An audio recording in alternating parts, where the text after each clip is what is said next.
अस्सलामुअलैकुम। मेरा नाम डॉक्टर शफीक चीमा है और मैं diplomat American board of internal medicine और नेफ्रोलॉजी हूँ। आज का टॉपिक कोविड-19 से रिलेटेड है। जैसे कि आप सबको पता है कि केसेस बहुत ज़्यादा बढ़ गए हैं। आपके बहुत ज़्यादा फैमिलीज़ और फ्रेंड्स इसका शिकार हो चुके हैं और हॉस्पिटल ऑलमोस्ट चोक हो चुके हैं। हॉस्पिटल में बेड्स नहीं है, जगह नहीं है। तो I have been involved in managing many patients at home. तो आज मैं आपको सिंपल टिप्स दूंगा कि अगर आपको एसिम्प्टोमेटिक डिजीज़ है या माइल्ड या मॉडरेट डिजीज़ है तो आप इसको घर में कैसे मैनेज कर सकते हैं। तो कोविड-19 या कोरोना अगर आपको हो जाता है, आपको कैसे पता चलेगा कि आपको हो गया? या तो आपका वो जो PCR टेस्ट है जो नेज़ोफेरेंजियल स्वैब से, थ्रोट से या नोज से लेते हैं, वो पॉजिटिव है तो दैट वुड कंफर्म कि आपको कोविड-19 हो चुका है। दूसरा, उसके पॉजिटिव होने के बावजूद हो सकता है कि आप में कोई सिम्टम्स ना हो। इसको आप कहेंगे कि एसिम्प्टोमेटिक है, देयर आर नो सिम्टम्स। या फिर आप में थोड़ी सी माइल्ड सी सिम्टम्स हो। अब इसकी सिम्टम्स क्या क्या हैं? सिम्टम में सबसे इम्पॉर्टेंट तो ये है कि आपको बुखार, फीवर हो सकता है, खांसी या सोर थ्रोट हो सकता है, आपको जिस्म में फटीग या माइल्जियाज हो सकते हैं, नौजिया, वॉमिटिंग, डायरिया हो सकता है। कुछ लोगों में टेस्ट जो खाने का जायका वो चेंज हो जाता है या स्मेल उन्हें महसूस नहीं होती। अब इसकी जो सबसे ज़्यादा फियर्ड कॉम्प्लिकेशन है वो difficulty breathing, shortness of breath, सांस का फूलना, सांस का सही ना आना। उसकी वजह ये कि ये अल्टीमेटली इन्फेक्शन करता है लंग्स का, फेफड़ों का, निमोनिया करता है। तो इस सिचुएशन में जब आपके लंग्स इन्वॉल्व हो जाए, निमोनिया हो जाए, सांस लेने में मसला हो, ये वो टाइम होता है जब आपने हॉस्पिटलाइज होना होता है या आपको हॉस्पिटल केयर की ज़रूरत पड़ सकती है।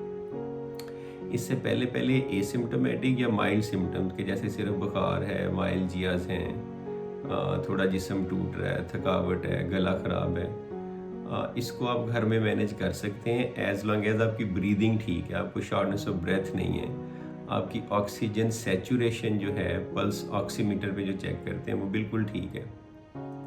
अब सपोज करो कि आपका टेस्ट पॉजिटिव है और आपको थोड़ी सी सिम्टम्स हैं या नई सिम्टम, तो स्टेप नंबर 1 जो आप करेंगे वो आप अपने आप को घर में आइसोलेट कर लेंगे, क्वारंटाइन कर लेंगे, करंटीना कर लेंगे, एक कमरे में सारे घर से अलहदा हो जाएंगे, अपनी हर चीज़ अलहदा कर लेंगे, वहीं आपको खाना मिलेगा, वहीं आप रहेंगे,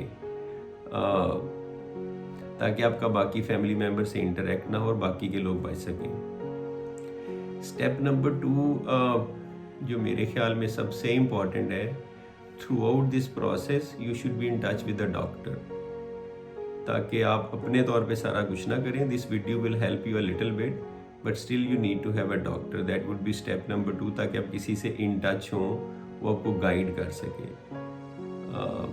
स्टेप नंबर 3, आपके पास ना कुछ 2-3 चीज़ें घर में होनी चाहिए in addition to some common medicine. जैसे फॉर एग्जांपल थर्मामीटर है, टेम्परेचर चेक करने का जो आला होता है, उससे आप टेम्परेचर चेक करें तो आपको फीवर हो, आप डॉक्टर को बता सके कि मुझे जी इतना टेम्परेचर है, 100 है, 102 है, 103 है, बिकॉज जो भी फीवर होगा उसकी सेवेरिटी से आपकी डिज़ीज़ की सेवेरिटी का भी अंदाज़ा लगाया जा सकता है। और जब फीवर सबसाइड करेगा तो that would be a good sign कि आपका इन्फेक्शन ठीक हो रहा है। दूसरी जो सबसे इम्पॉर्टेंट चीज़ है ना, जो लाइफ सेविंग हो सकती है, वो है पल्स ऑक्सीमीटर। पल्स ऑक्सीमीटर ये चीज़ है, this is called a pulse oximeter. ये एक छोटा सा आला है, इसको आप ऑन करते हैं, इट विल टर्न ऑन। ये 2-3 हज़ार का पहले तो मिल जाता था, अब it might be little bit expensive. अब इसके ऐसे ही ओपन होता है, इसमें आप अपनी फिंगर डाल दें और थोड़ी देर बाद ये आपको रीडिंग देगा। अब वो जो रीडिंग देगा वो 2 रीडिंग्स होंगी। ऊपर इसके ये जैसे आ रही है 100%, ये आपकी ऑक्सीजन सैचुरेशन है, नीचे आपका पल्स रेट है 85 फॉर एग्जांपल पल्स रेट है। अब ये जो ऊपर वाला ऑक्सीजन सैचुरेशन है जिसके साथ छोटा सा SpAO2 लिखा हुआ है, ये वाला, ये अगर फॉर एग्जांपल डालें दोबारा तो मैं आपको दिखाता हूँ। अच्छा, ये ऑक्सीजन सैचुरेशन है, ये जो 99 आ रही है, इसके नीचे SpO2 लिखा हुआ है। ये जो ऑक्सीजन सैचुरेशन है, ये this is the most important thing which would tell you कि आपकी डिज़ीज़ की सेवेरिटी क्या है। अगर तो ये ऑक्सीजन सैचुरेशन नॉर्मल लोगों में जैसे मेरी 99 या 100% आ रही थी, ये 96, 97, 98 से ज़्यादा ही होती है, क्लोज टू 100% होती है, तो आप डिज़ीज़ को कैटेगराइज कर सकते हैं depending upon oxygen saturation. Normally तो अगर आपको ब्रीदिंग का मसला नहीं है तो आपको चेक करने की भी ज़रूरत नहीं है, लेकिन अगर आपको शॉर्टनेस ऑफ ब्रेथ है, सांस लेने में मसला है, या वैसे भी आप एक दफ़ा बेस लाइन के तौर पे चेक कर सकते हैं। अगर ये सैचुरेशन आपकी 95% से ज़्यादा तो it's normal, you don't even have to check it again unless कि आपको ब्रीदिंग का मसला होता है। अब अगर ये 94 इज़ अ मैजिक नंबर, उससे नीचे है, तो इसका मतलब है कि आपको माइल्ड सी डिज़ीज़ है, ब्रीदिंग का प्रॉब्लम हो रहा है, लंग्स आपके इन्वॉल्व हो रहे हैं। 94 से 92% तक आप फिर भी घर में मैनेज कर सकते हैं। शायद आपको थोड़ी सी ऑक्सीजन की ज़रूरत पड़े, शायद ना पड़े। उसके बाद अगर ये उससे भी नीचे हो जाती है, जैसे फॉर एग्जांपल 90 से भी नीचे चली जाती है, तो इसका मतलब है कि आपकी ज़्यादा इन्वॉल्वमेंट हुई है लंग की, आपको ब्रीदिंग का मसला भी ज़्यादा। That would be the time जब आपको हॉस्पिटल जाना कंसीडर करना चाहिए, जैसे आपका डॉक्टर आपको गाइड करता है, क्योंकि फिर आपको ऑक्सीजन की ज़रूरत है। 90 से 94% तक या तो आप घर में मैनेज कर सकते हैं, या घर में थोड़ी सी ऑक्सीजन लगा सकते हैं 1-2 लीटर, जिससे आपकी सैचुरेशन बेहतर हो जाए। लेकिन less than 90% I would suggest कि फिर आपको घर में रिस्क नहीं लेना चाहिए मैनेज करने का, स्पेशली अगर आप उस कैटेगरी में फॉल करते हैं जो हाई रिस्क है। फॉर एग्जांपल एल्डरली पीपल, जिनको डायबिटीज़ है, हाइपरटेंशन है, किडनी का प्रॉब्लम है, हार्ट का प्रॉब्लम है, स्मोकर्स हैं, एस्थमा है, COPD है, तो लेस देन 90% इनको रिस्क नहीं लेना चाहिए। एक यंग 20 साल का बच्चा है, वो 91 टू बी है and he is feeling fine, उसको घर में मैनेज कर सकता है, but under the supervision of a doctor. अब ये तो थी सबसे इम्पॉर्टेंट बात। अब आपने घर में करना कि आप आइसोलेट हो गए, आपके पास पल्स ऑक्सीमीटर है, आप ऑक्सीजन सैचुरेशन चेक करते हैं 95, 96 से ज़्यादा है, no need to worry, no need to panic. सबसे इम्पॉर्टेंट है एंग्जाइटी ना हो, फियर ना हो, टेंशन ना हो, डिप्रेशन ना हो, आपको घर वाले सपोर्ट करें। उसके बाद second most important thing is diet. Diet should be rich in fruits and vegetable, एक बैलेंस्ड अच्छी डाइट हो। अगर आप कमरे में भी हैं तो हल्की फुल्की एक्सरसाइज करें, अपने आप को वेल हाइड्रेटेड रखें।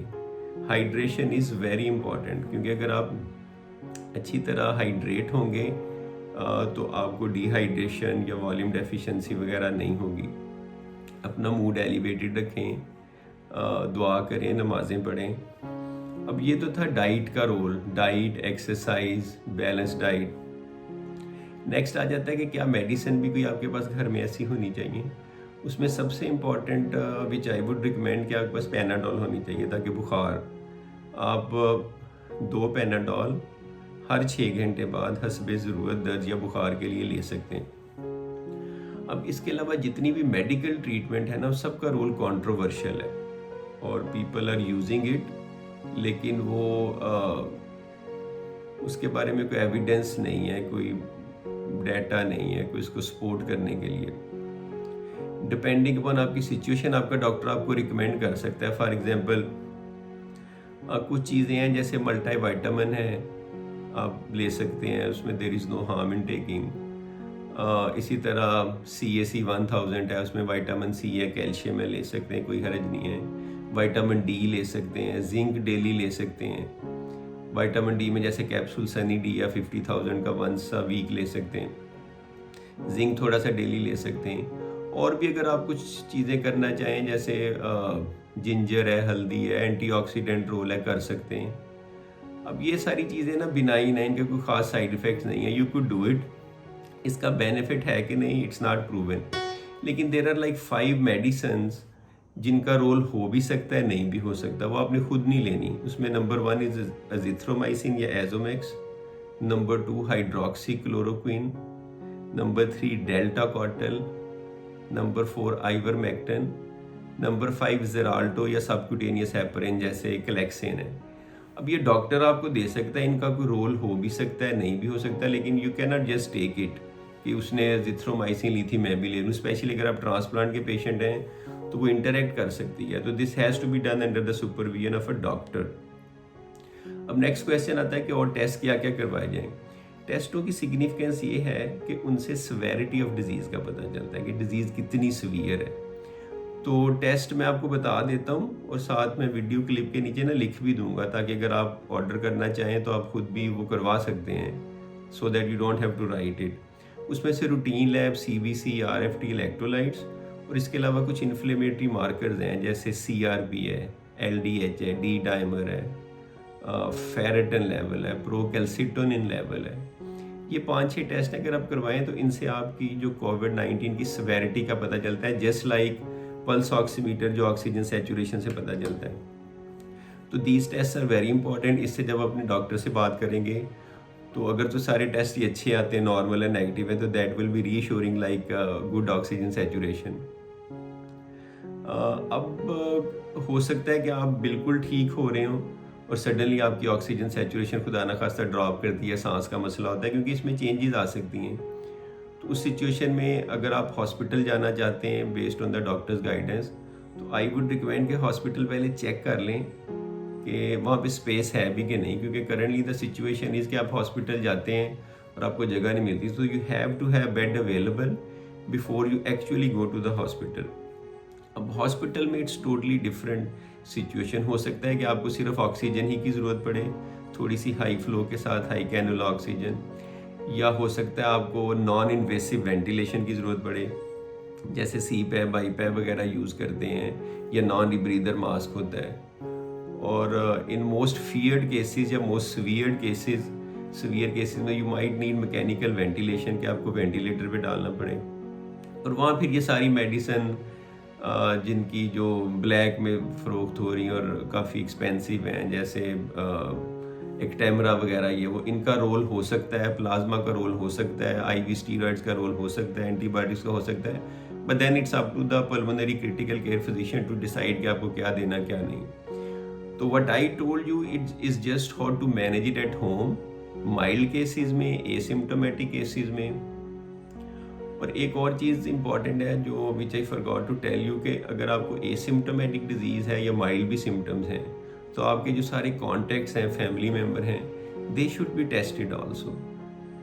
अगर खुदा न खास्ता उनका पॉजिटिव आता है तो वो भी किसी दूसरे कमरे में अपने आप को आइसोलेट करके यही फॉलो कर सकते हैं। तो this was all about how to manage कोविड-19 एट होम।